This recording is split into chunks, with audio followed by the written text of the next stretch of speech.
अभी हम बंस रोड पे आए हैं और ये दिल्ली के मशहूर पाकिस्तानी दही बड़े स्टॉल है और हम यहाँ पे खा रहे हैं। कह रहे हैं 60 साल पुरानी ये दुकान है और बहुत अच्छा है। ये सारा खुला इन्वायरमेंट है यहाँ, पूरा ये पूरी स्ट्रीट चल रहा है। फिर सामने से हमने गोलगप्पे भी ऑर्डर किए हैं और हमारी तंदूरी चाय भी आ रही है। ये हमारे गोलगप्पे आ गए हैं, ये हमारे गोलगप्पे कितने हो गए।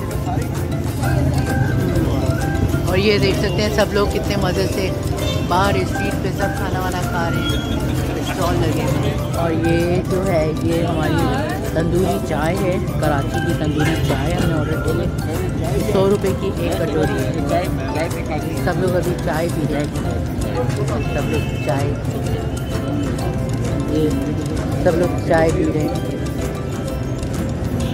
तंदूरी चाय।